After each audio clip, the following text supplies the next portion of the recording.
Assalamu Waalaikum alaikum wa rahmatullahi wa barakatuh. Waalaikum assalam wa rahmatullahi wa barakatuh. Inshallah, we will start a new topic today, and it's about files. So, firstly, we learn files in C++, and then we'll go to files in Python. I expect that we may not able to learn the files topic in both the languages, but I'll try to cover this topic in at least C++ today, and then we'll go with Python tomorrow, inshallah. Okay, if the time permits and you are able to understand it very quickly, then I may cover the two languages also. So let us begin by understanding how we can create our own file using C++ language. File, I mean to say, it's a document. So, for example,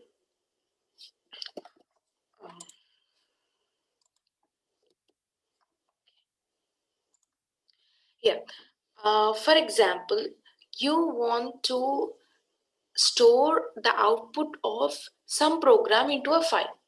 For example, you are printing all the odd numbers from 1 to 10,000 and you will get the output. How you will do that? If the number is not divisible by 2, then that number would be called as an odd number. And this program will give you the output of all odd numbers from 1 to 10,000. That's fine. Okay. You have done this program one time. Even if you are using functions or you are using any other thing, you have to run this program every time to see the output, isn't it? Yeah, you're right. But if you want to store the output once and use it later, sometimes we want to check if that number is odd or not. We can't run the program every time. Sometimes the outputs of the program has to be stored. This was a very simple example of odd numbers, but how it will be if you have to check all the prime numbers from 1 to 10,000. Of course, you cannot randomly know that, oh, this number 3145 is an prime or not. For checking that number, you have to check all the divisors of it, all the multiples of it, right? So you can only do this by program very easily. So once you have successfully written that program and you have seen the output, now what's your task has to be?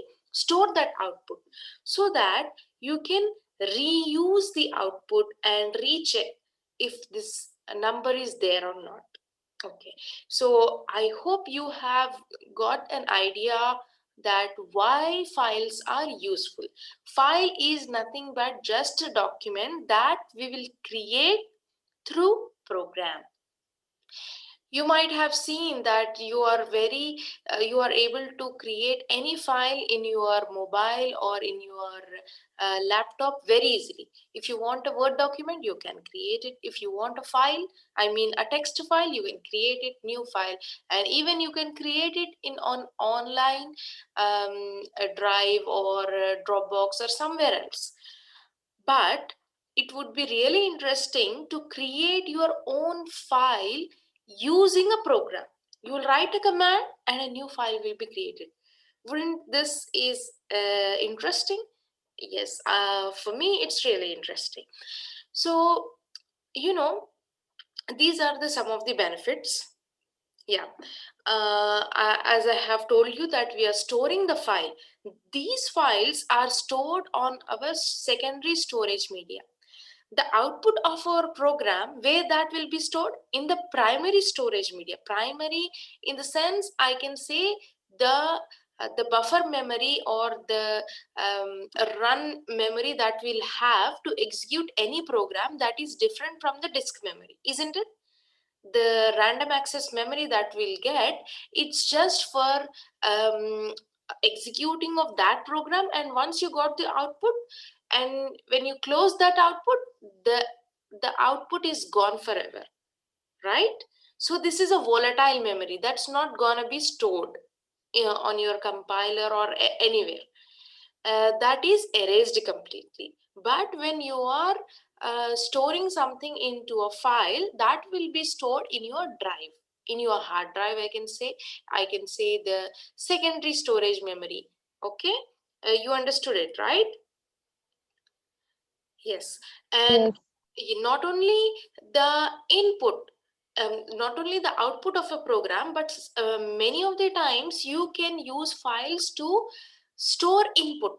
For example, you are entering the names of 100 students that are enrolled in this particular course. For example, I gave you an assignment and asked you to run a loop which is running from 1 to 100 and store all the 100 names of the students that are enrolled in this course, and you are typing it each time. The for loop run from 1 to 100 and you are typing name 1, name 2, name 3, so on until 100. Okay, what happens if we just use the compiler and the next time you will not have all those 100 names? This input each time that you are entering has to be entered in the file, then it stores forever. Then on, you can reuse that file, you can read that file and do whatever you want, print all of these 100 names from 1 to 100.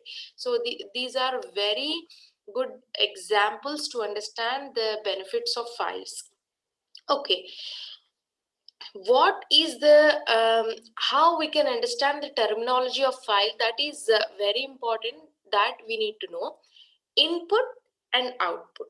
Okay, what is the input is, whenever we are giving input to a file, it means that we are writing a file. Okay, but for writing a file, what does this mean? That we are copying the content from our memory, from our program to a disk, right? To a disk file, to a file which will be stored in the disk. Are you able to get my point? We are taking all the content from our program and writing it to a file. And what will say this would be an output file, isn't it?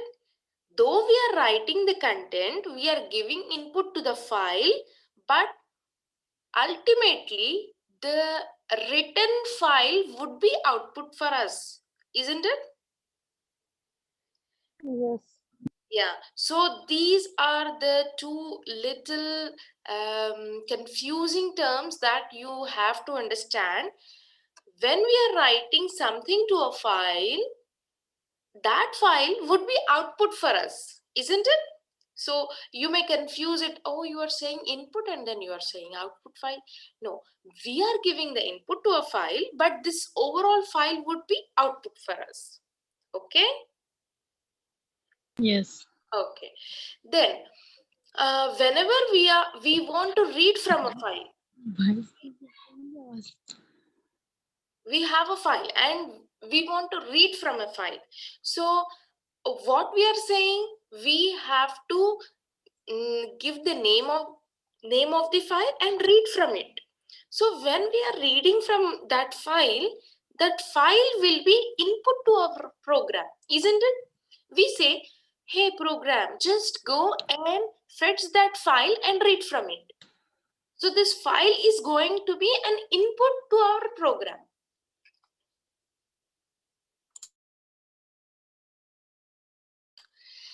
Isn't this clear? Yes.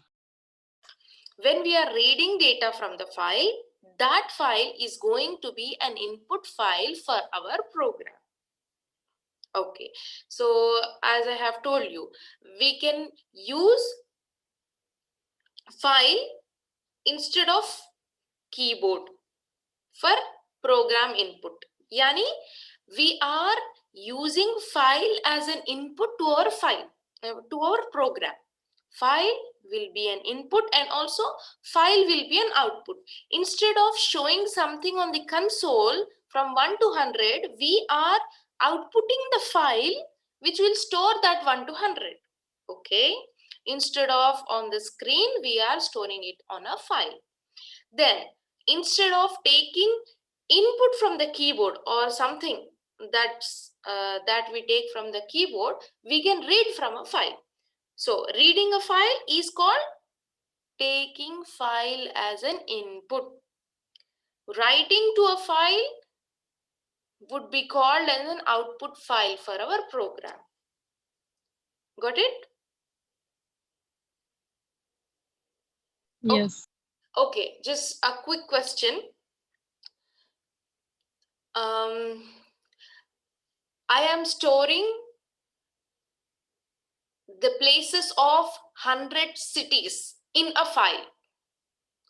Is this an output file or input file? I am storing the names of 100 or 10 cities in a file. Output.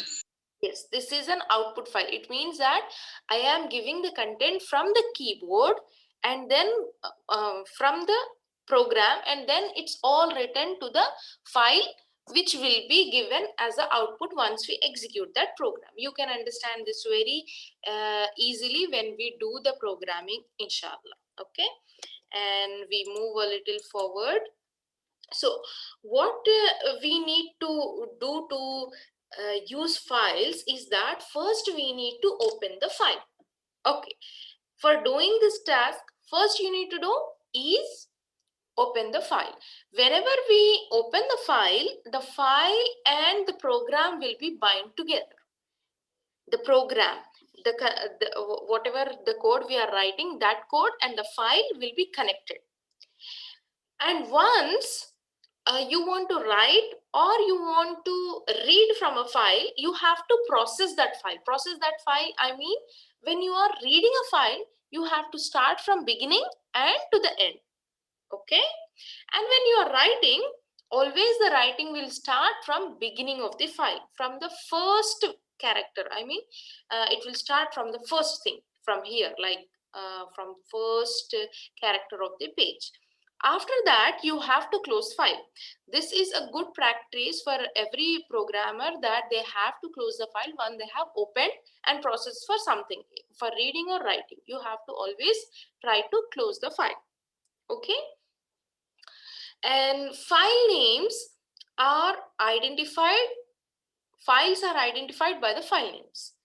Like we identify each program by its name, files are completely dependent on their names. So you have to name your files uniquely so that the same file is not replaced. If you are creating a file with same name, what happens? The previous file will be replaced with the new file. Okay, so these are actually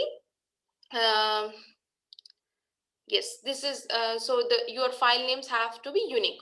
But if you want to amend or you want to add something to an existing file, you can also do that. Okay, using the file name, and then you can amend with some lines of codes. Okay. Yeah, and these files can be accessed by the file stream objects. What I mean, for using any variable, we have some kind of what I can say, we have some kind of data types and we have some kind of variables. We use the data type name and the variable. Likewise, if you want to use files, you have to initialize the file stream objects. Okay, here we don't have the variables, but we have the objects. Object is something which is which you can feel and which you can see and which you can sense. So when you are dealing with files, it means that the file is originally created. It means it is an object. Okay, that's why we say file stream object. Okay, firstly, what we need to do to create our first file? We have to first include the fstream header. Okay, for starting a C++ program, what we were using? #include iostream, right? This time, if you want to use the files, you have to use #include fstream. First would be this. Then, as I told you, when you want to use a variable of any type, you will use that data type and the variable name.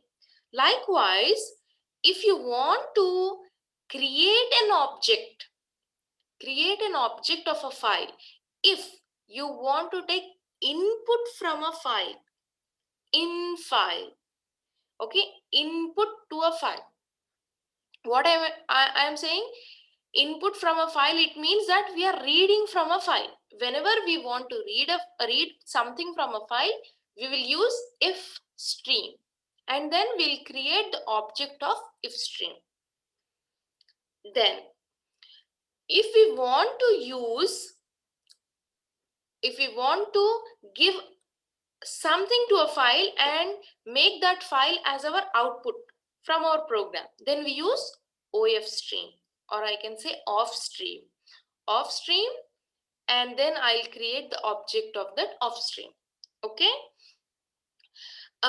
these objects, this in file and out file, they are exactly similar to the C-in and C-out objects.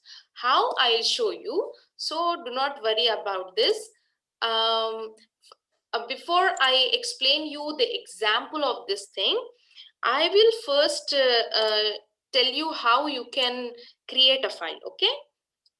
Then for opening every file, what we have seen first, include the header and then use if stream or off stream as per your requirement. And the third thing would be open that file using the command open. Okay, open is a function.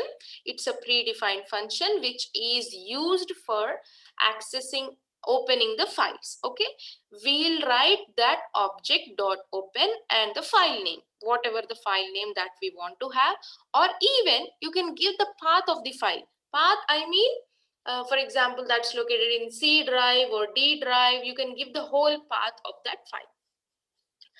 Yeah. If the file with this name is not existing, a new file will be created. If it's already existing, then the first file will be erased and a new file will be created. Okay. Further, now a quick question. If I want to read a file, if I want to read from a file, does the file has to be already existing or not?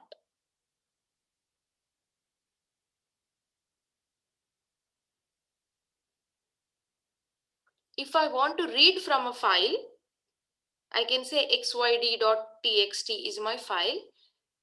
Does this file has to be existing for me to read? Yes, exists. Yes, it has to be existing. Until and unless the file is existing, we cannot read from it. It says that the file does not exist. If you try to use any file as an input in your program which is not there, then it gives you an error. Okay. After that, the last thing that you have to do in a program is closing the file.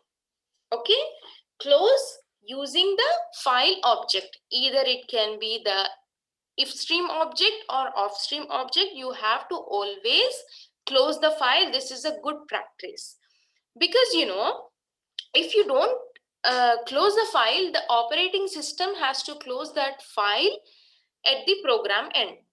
Okay, sometimes when you are running the program, so many programs together, or one program which has so many files, then that if you open every file and you don't close it as soon as you finish that the use of that file, then you will get some kind of error. Why? Because there will be a kind of restriction from the from the operating system to open, to keep the files open. Okay, I mean to say that you can only open some limited number of files while running the program, and also it will occupy the whole buffer when you are when you open a file and you are writing something to the file, amending something to the file. So of course, firstly, the input that you are getting that you are giving goes to the buffer, and then it goes to the file. Are you able to get my point? When you are giving something to a file, firstly, the input will be taken from you and then go to the random access memory, the primary memory, and then from there, it goes to the file. So the in between, there will be the buffer. I can say the buffer. Buffer will store everything, whatever is coming or whatever is being taken. The same way it works. When you are reading a file, the content from the file will be taken to the buffer first and then it will be given to the output. Okay, if you are doing this with so many files open and not closing those files, then it everything will be like lost. You will face some shortage of memory. Let us go to a quick problem, and then let us try to experiment this. What I have told you, we have 4 lines of instructions. Firstly, use the header called fstream, and then create the object of if stream or off stream as per your program requirement. Okay, I told you if stream. If stream is whenever you want to take file as input. File as input, it means reading from a file, right? Right? Yes. So remember I as input. If stream will be used if you want to take file as an input. I'll I just can't see your screen. Are you typing something? yeah, I am typing it here. Let me share that again.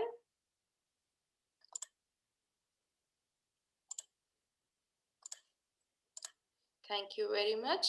Yeah, what I was saying is, firstly, we need to include the library, the header. What is that header? Fstream. Okay, F means files, Fstream, and then we have the second thing would be create an object of if stream or off stream as per your requirement. As I told you, if stream I is for input. When you will use the if stream, when you want to take a file as an input, it means that you want to read from a file, right?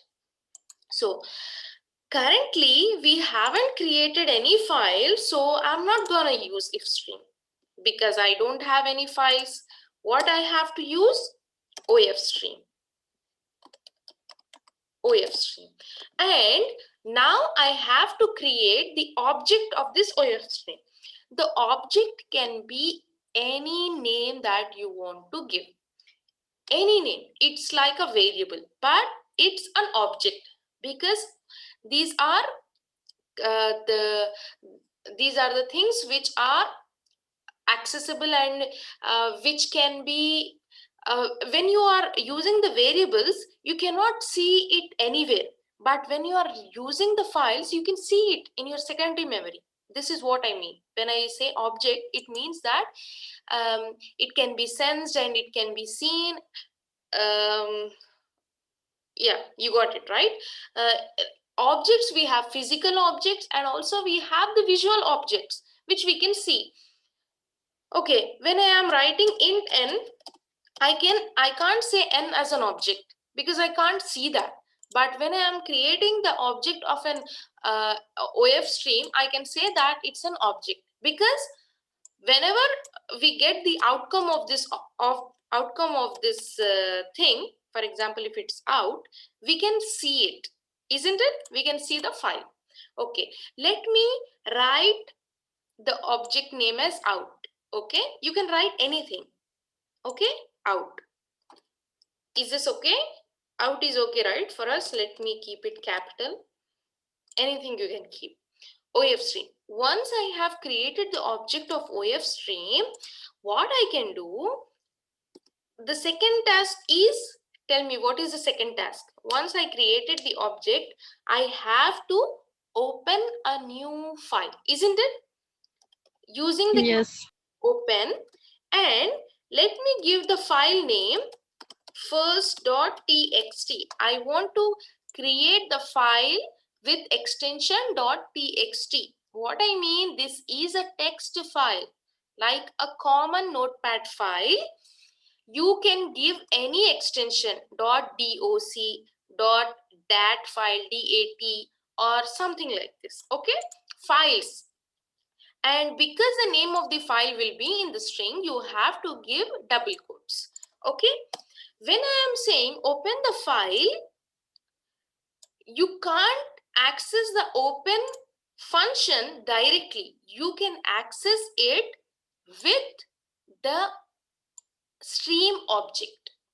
You have to always access this open function using the stream object. What is our stream object? OF stream object, which is out.open. You understood this line, right? We are saying, firstly, we are creating an object.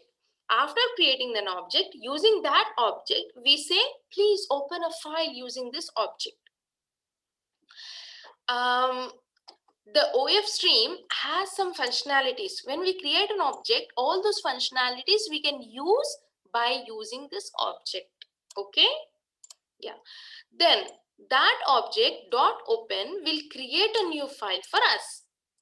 The third thing would be closing a file. How can I close the file? Now you are going to answer my question.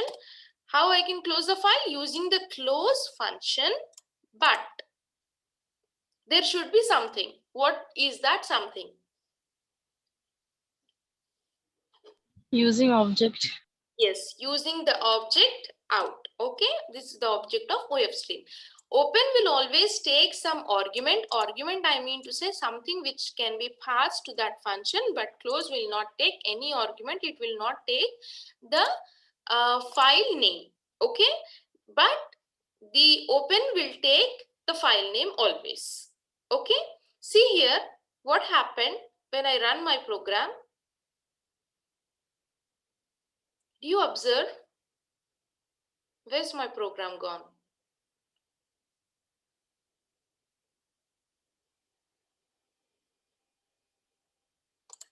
Right? I was here, and when I press run, what happened?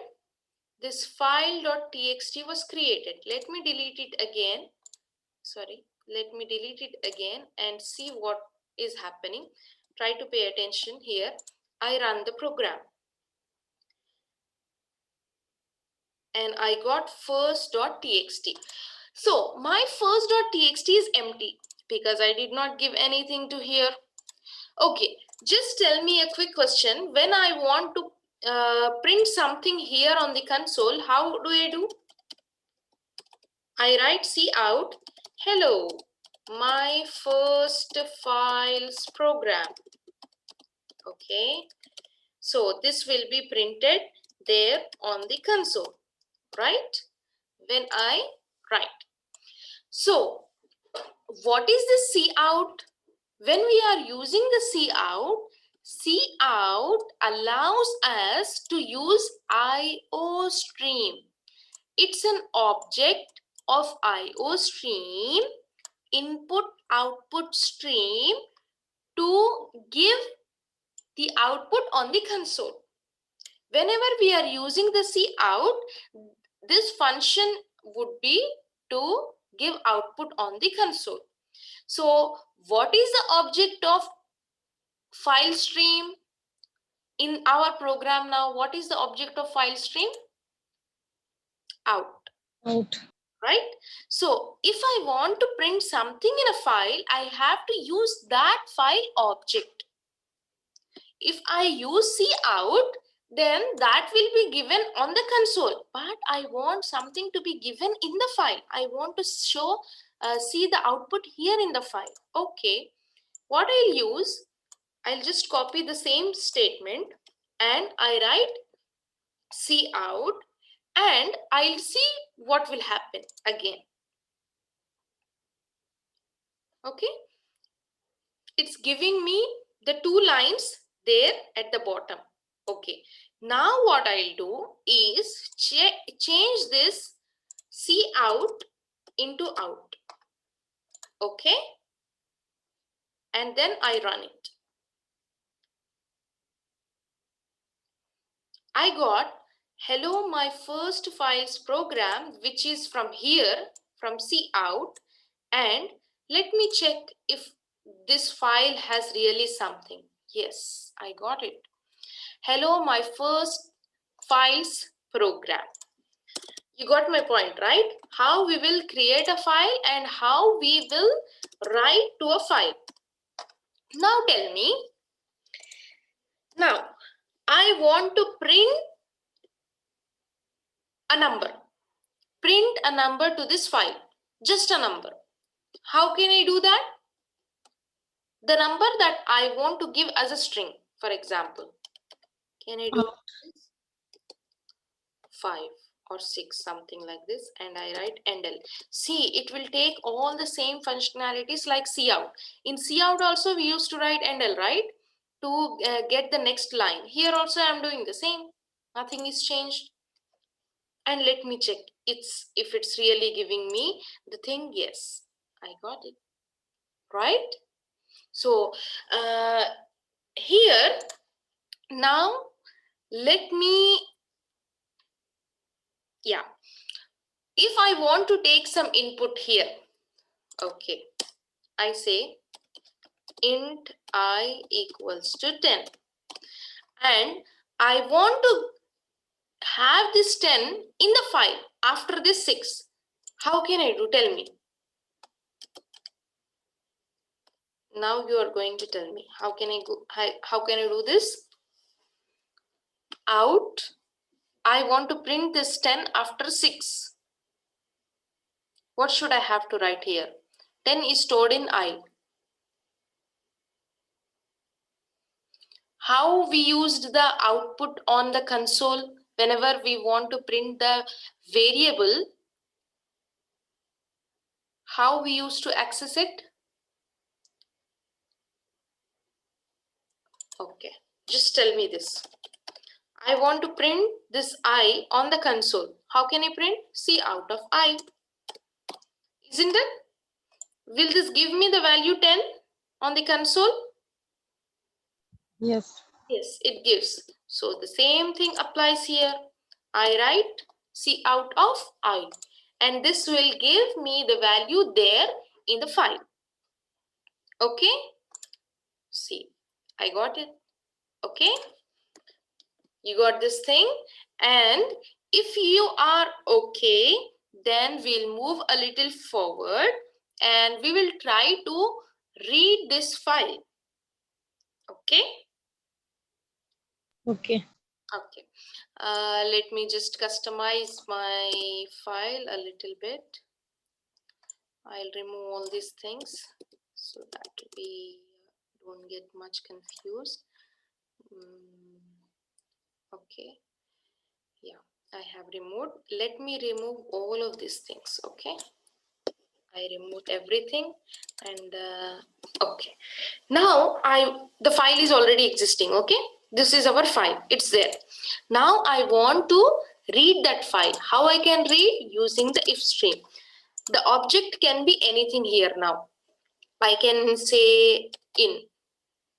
Okay, in will be my object, and this object, using this object, what we can do is first open that file. Even for reading or writing, you need to first open the file. Open, and here I have to give the file name as we used to give when creating a file, first.txt. Okay, and then how I can read from the file? How we used to read from the console? For example, I asked you, just go, yeah, cout. Clean. Enter the number. Yes, we used to use cin, right? Cin. I used to take the number n, for example, right? The n can be a string or n can be an integer. Okay, so I can say n is a string now, string n, and then what we can do is, in is our object and read the n. Okay, what I'm saying, the first thing that we have in a file is our string, right? So I'm saying initialize the string n and then take the input from the file and store it in the n. Let me run this. What happened? Yes, this program has executed, the if stream object has been created, and then if stream object has opened the file.txt and it took the n and it took the first string and stored in n. Let me close also. Let me close this file too. After that, I want to see what is there in the n. Does it really, it has taken the string n? Does it really has this value? How can I see it on the console? I don't know what's there inside. If I want to see it on the console, what I can do is write cout again, isn't it? Can I write the cout again and see what's there in n? I want to see what's there in n. Is it Yes. really opening that thing? Okay, let me check this. Yes, it's giving me the value of n, which is here. Okay.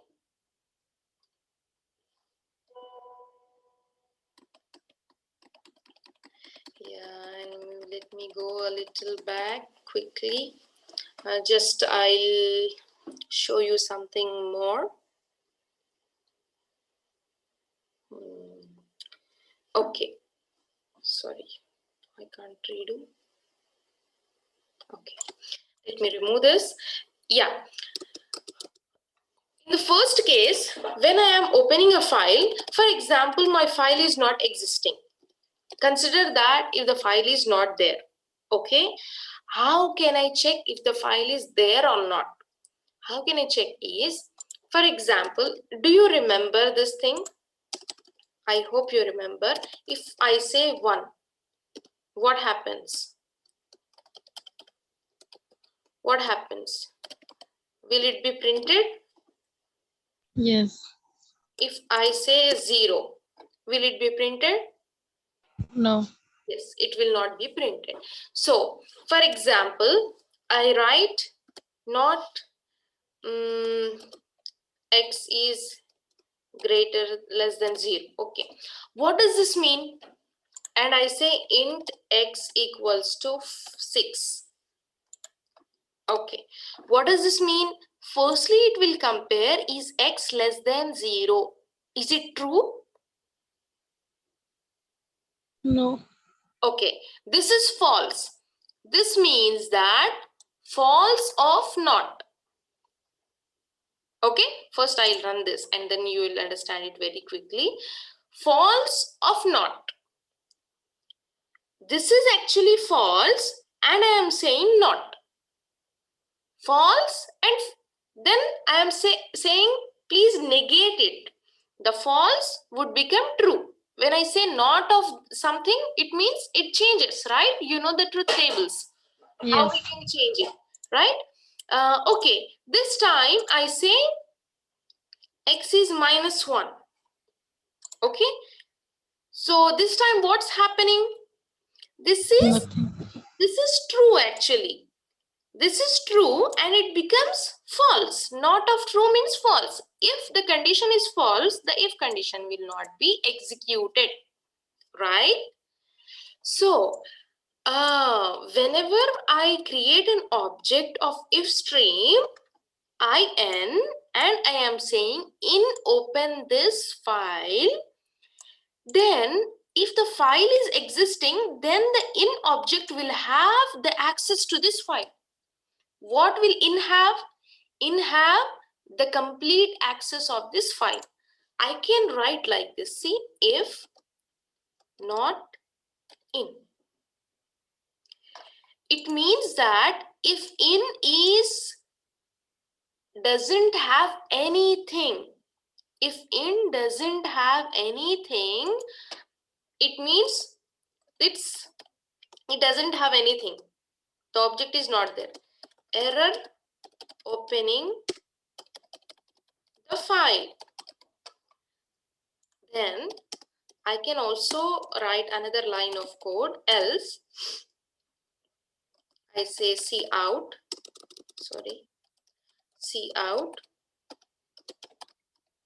file is existing. Okay, what I'm doing, just using the fstream object, which is called in, and I am checking if this in does not exist, does not contain anything, we have to print this thing. If it has something, then say file is existing. Now, How can we know this in is existing here? because we had the in first.txt there, that was there, that's why it was saying it's existing. Now I have deleted that first.txt and I am trying to run, and what it says, error opening the file. It says that okay, I have created the object called in, and this object is trying to open the file called first.txt, but it hasn't got that file first.txt, and it's empty object, it doesn't have anything. It means that this object does not have anything. Yes, this is true, it does not have anything, and negation of this thing, it means false, negation, true, it gives this thing. False negation would be true, and this will be executed. Okay, are you clear? When there is something in this file, this will give us 1. If the file is existing, the outcome of in would be 1, right? It has something, it means it's true. True negation would be false, and this will be executed. False, it will not execute here, this will execute. Okay, Yes. yeah, if you understood, we'll move a little forward. This would be much interesting to understand.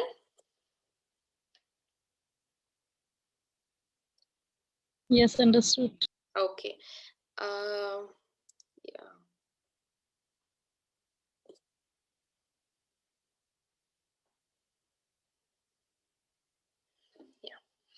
Okay, we'll move to the loops. How we can use a loop to read the whole file, because when I am using some data type here, see here the data type, and I say int I, and then I want to run through the loop using this one data type, only one line will be read, not all the lines, only one line from the file will be read, and I cannot go from beginning to the end in the file. So for going from beginning to the end of a file, I have to use some loops. Do you remember how we accessed the arrays? Using indexing. Of course, using the indexes, but how we used to access the indexes? Using loops. We run the indexes from the 0 to the length of the array, right? Yes. The same way, to access a whole file, we have to run a loop from beginning to the end of the file. How we can do that, I'll show it to you. Let us first again create an offstream object, ofstream object, to create a file, because that file I have deleted, so I need to create it again. And I write out.open, and I name it again first.txt. Then I write in that out of hello, and I say endl, and I write this thing again. Okay, Okay, I can write the Mihraj and I can write something like this. Okay. After that, what I'll do, out dot close. Okay. Yeah. Let me run this. I hope I have written all lines of code that is required. Yeah. Because the file has been created there and there itself, and then it was checking, so it gave us the error that the file is not existing, and this time we'll not get the error because the file is existing now. Okay, the same program, it's giving the file. Oh, sorry, I wrote txet. I need as text. Okay. Oh, I'm sorry. Okay, I gave some error, I gave some mistake, and so I got the error. Okay, let me just copy this and open it again in the browser. Okay, let me wait until this compiler comes back to its normal position. Yeah, we can use loops. How we can detect end of file? What I mean, EOF, end of the file. We know whenever we are reading a file, it will always start from the beginning of the file. But how can I know at the end? The starting is always from the beginning. How can I know the end of the file? We can use the loops. Okay, using the loops we can detect the end of the file. How? If you remember the while loop, and we used to run it using some condition. Okay, let me open it again here. I'll show you a quick example how we can. Oh no.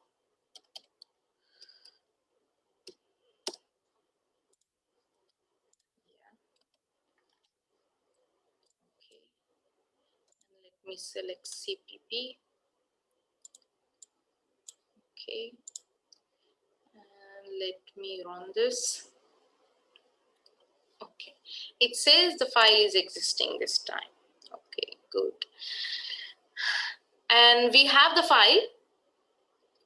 Okay, once we have checked if the file is there or not, we have created the file. Every time we don't have to create it again and again. So I'll comment it. Our file is created. I don't have to execute all these lines of code again and again. This time, what I'm doing is, if my file is existing, firstly, I'm checking if the file is existing or not. After these lines of code, what I want to do is run through the loop. Or if I use this in object like this, for example,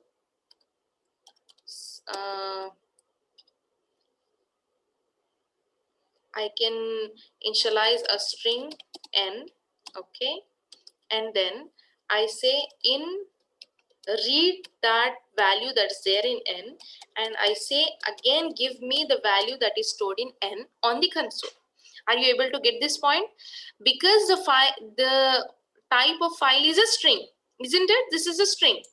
So I have initialized a variable n which will store the content from the file. It will read the content from the file, as we used to do like this, cin and n. So what does this mean?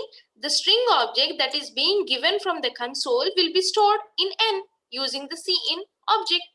But here we are taking the input from the file and we are storing it in n, and after that we are displaying it on the console.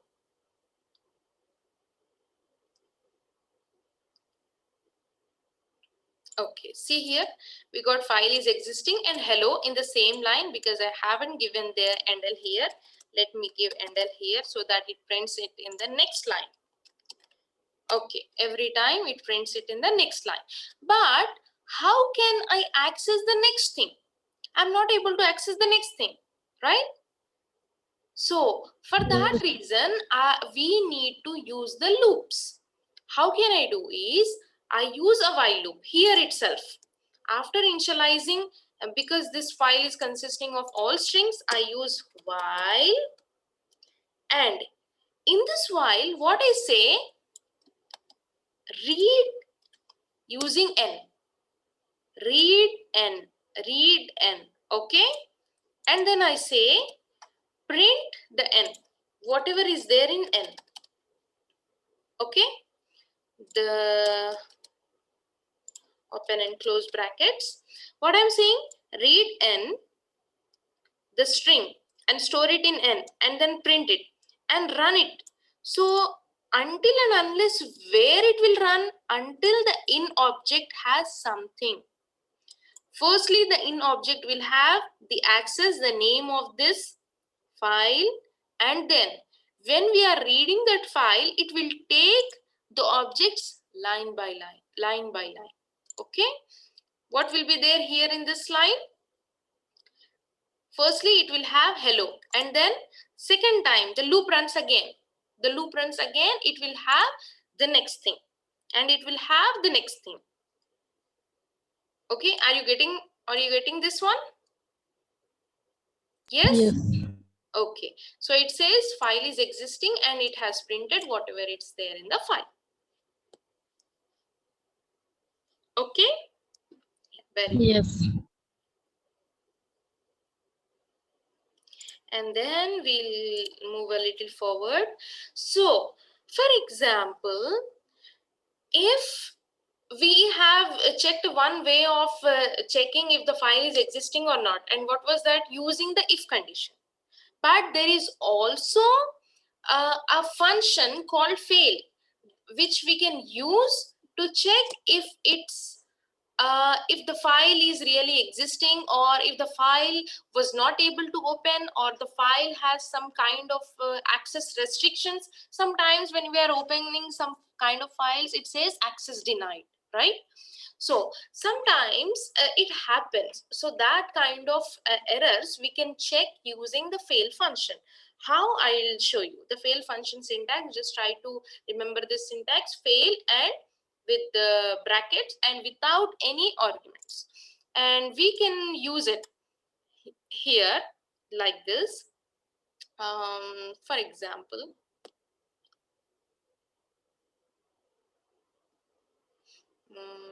what example I can give you? Okay, instead of this thing, I can write, because that's the function fail, right? I will use fail. If this object dot fail, it means that if the fail purpose is saying that it's not there, okay? Fail means it's not there. It's not there. What's not there? The object inside the in, it's not there. Then it becomes true. It says error opening the file.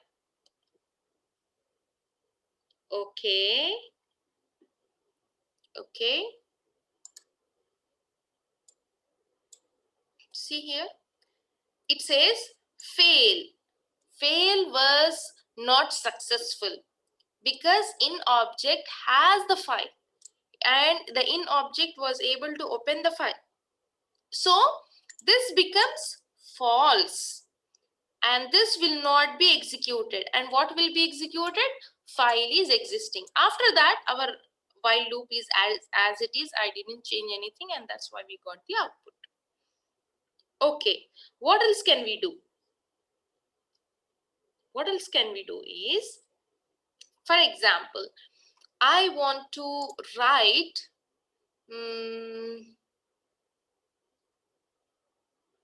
okay, let us just try the same thing by using a do while loop. Okay, let us initialize this using the do while loop. If you remember the syntax of do while loop, what we have is like this, right? And here is our while. In this while, I want to keep in dot fail. Okay, and we need to have a semicolon. What I'm saying, until the file is, if the file does not, if the file is existing, then run the do while loop. How we'll run? We'll read whatever is there in the file. Okay, and then we'll print. I hope this does not enter in a infinite loop. Yeah. So what happened here is it's giving us only one time because this loop is being checked. Okay, if the file is existing, run this. Once it's done, it will exit it because it's existing, and then it's printing it only for the one time. It will not run every time because the condition is there. It's only for checking. Okay, file is there, print that thing and then exit. Okay, fine. Yes. Okay, and we'll move a little forward. I think this would be the last for our class today. What is this? Yes, I have explained you, right? Not of that object will give us, we can do it using the if. Okay. This is how we can pass arrays to functions. This topic I haven't covered, and that's why I kept this thing here. How we can pass arrays to our functions. We have seen functions and we have also seen arrays. But let us try to I'm not able to get the chat. There is something here. Why am I not able to see the chat? Editor is screen not visible? Is it? Is the No. screen now? Yeah. It's visible, right? Okay. Let Yes. us let us do our program. How we can use arrays in the functions. Okay. You know how we can initialize the arrays, you know it, and how we can write a function, you know it. Now let us integrate those things. Let me write a function called display. Okay, my function is going to display some numbers. I'll not give the arguments here, I'll give the arguments later. Okay, now I say my function is going to display whatever it's there here, the values of the r. Okay, the values are, and then I say NL, and okay, what is my task is I want to take a array in this function. I want this function to take an array. Okay, how my function can take an array? Whenever we were defining a function, we used to write like this, right? Whatever argument it was taking, we used to write here int. For example, it can be a, but this time I want to say that my function has to take an array. Okay, I will write it as arr. Okay, or I say it as the scores array. My array name is scores, and I write it like this. Why I'm writing it like this? Because I don't know what would be the length of this array. Okay, because the array would be passed from the main function. Then I will say that hey, please also pass me the length of this array, because I need to access this array. How can I display the content of this array in this function? How can I do that? Using the for loop or any loop. I access the loop from using the I variable, which is running from 0 until the length, which is being passed from the main function, length and I plus plus. And each time what I need to do is print. What I have to print? See out of, tell me what I have to write here. I want to print each of the value of scores. Score of Very good. Scores of I. Okay, so each time it will print me the value of score. This function is done. Now I want to pass the scores array here. Okay, let me initialize another array and I say it as marks, and this time I don't want to give the length here, and I say 1, 2, 3, 4, 5, and 6 and 7, something like this, and I write a semicolon. And this time what I do is display. I am passing the marks array to the display function. Here, remember, whenever you are passing the array, you don't have to write the braces, the brackets, the square brackets here. You just have to send the name. That will send the reference of this array. Okay, and it goes here, but here in the function you have to write this. Okay, because it's like a declaration, it's like a header. Okay, yeah, I am passing it, but is this the right thing to pass? Tell me, Mehraj. I am passing marks. What's missing here?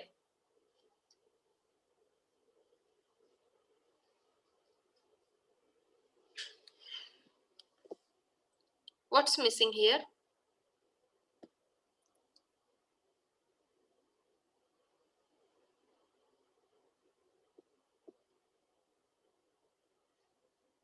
Hello? Yes, yes. Yeah.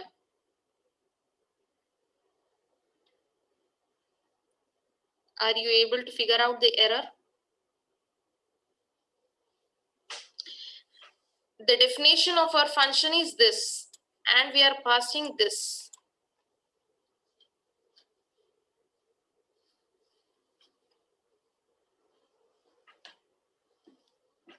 Are we missing? Okay. Yes, we are missing the argument called length. Okay, what is the length of this array? 1, 2, 3, 4, 5, 6, right? 6 or 7. This is the 7 is the length of the array. I can pass 7, or I want to give a variable. For example, I say size. Okay, I want to understand the size of this array. I want to know what is the length of this array. If you remember, in Python, whenever we want to get the length of any list or any tuple, how we used to do? We have a function called dot length, right? Yes. We used to do like this, but here we don't have this function. But we have one thing. I told you that whenever you want to know the size of any variable, what we used? Size of. Yes, we used size of function. Okay, and we used to pass the argument whatever it's there. For example, I want to pass this thing, the marks array, and I want to store it in some, okay, just I want to print it. Okay, let me print it directly instead of storing it anywhere, and I say size of this marks. Okay, okay, I want to print whatever it's there in size of the marks. Okay, what's there? Okay, just let me store it. Okay, to not confuse much. Okay, and int n, and then what I'll do is I'll keep c out of n. Okay,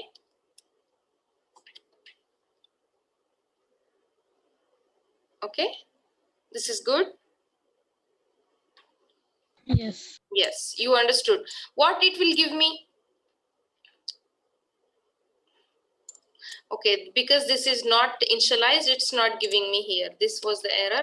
The previous one wasn't had any problems. Direct printing. Okay, this gave me 28. Is this the size of this array? No. Why it gave me 28?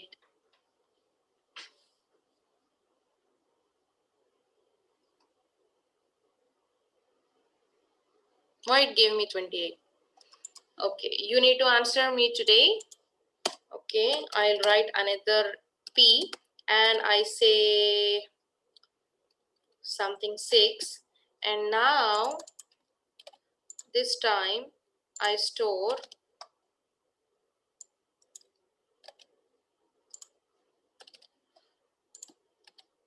size of P. Okay, and then I want to print the size of P. It gave me 4. Are you able to get the connection?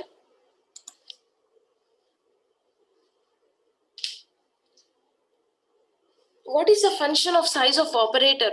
The function of size of operator is giving the size, the memory that is occupied by this variable. Okay, so it's not giving us the count, but it's giving us the memory occupied, the actual size that it takes in the memory. Okay, so in this case, how can I calculate the actual number of elements? If you pay attention, what we can do is size of all numbers over size of one number. So last time we got 28. I can say 28 over 4. Over I mean by. Okay, 28 over 4. It gives me 7. Isn't it? It's giving me 7. How it's giving me? The total size divided by size of one variable or one element. Total size is 28 divided by 4. Will it give me 7? Are you able to get my point? Yes. Because each element is occupying 4, it's giving one element plus 4, one element multiplied by 4 plus 4 plus 4 and plus 4, and it's giving me it like 7 times 4, 4, 4, 4. It's summing up the 4 for 7 times. So we understood that it's summing up the 4, 7. Because we don't have the length operator directly, we have to identify the length in this way. What I told you, that we need to calculate the size of this marks and then size divided by size of single element. If I want to access the single element, how can I write? Marks of 0 or marks of 1, all elements occupy the same space, right? I can say marks of 0 or marks of 1 or something else. Okay? Is this okay? Yes. Okay, this give me 7. See? Why I am trying to calculate the length? Because each time we cannot count. Each time we cannot count it and we cannot write it. That's the reason we want to calculate the size of the length of the array. Okay, I can just remove this and now pass the size and marks array to the display function so that it prints me the array. Okay, see here, it gave me the array values 1 to 7. Because I gave it in the next same line, it's giving me it all, everything in the same line. We can get it all in the next lines, okay? In this way, when I place an endl. Okay, you got this, right? Okay. Now, what we'll do is, we'll try to access files using array. We'll try to access files using array. Where is our last file? Okay, this thing. Okay, just let me copy. Okay, no need to copy. Let me access this file using an array. Okay, how we can access the file using an array? Let me give you a very quick understanding of this. Firstly, for accessing any file, what we need is the if string. Accessing, I mean to say, taking a file as input. And what file I want to take as input? The first.txt. After that, what is the type of this file? String. Yes. Okay, this is the string. Instead of using all loops here, first what I'll do is, I say string name of 3. Okay, because I know there are three strings, I am saying name of 3. And now what I'll do is I run a for, or you can run any loop, int I equals to 0 to I is less than 3, and we access the arrays in this way, right? Index starts from 0 and then we run it until the length of that array. Okay, then what I say, in of this name of I. It's same, absolutely same as storing the names from the console in this name of I, but now we are storing it from the file. After that, every time that we are getting the name from the file, let us print it here, name of I. Okay, and each time let me write endl. Okay,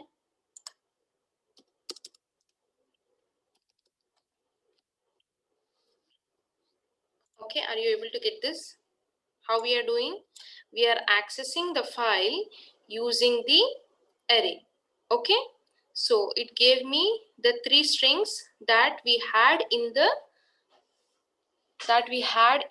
file. So you can also use a access a file if it's a text file, even if it has some numbers that would be considered as the, for example, it has some numbers 1 2 3 or something, and you take it as a string, the whole line would be taken as a string. Okay, so even if it is like this, you can, if you know the number of lines, or even there are more ways of how you can know the end of a file, or how you can access the whole file. There are so many operations, we'll learn it further inshallah.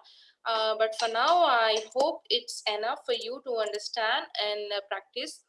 I'll give you some quick homework and assignment inshallah, and then I expect you to solve that in the upcoming days. Okay, inshallah. Thank you very much. Do you have any other doubts?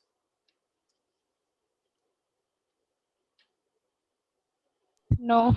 Okay, very good. Thank you very much. Inshallah, tomorrow at the same time, if at not 8:30, we'll try to start at 9 a.m.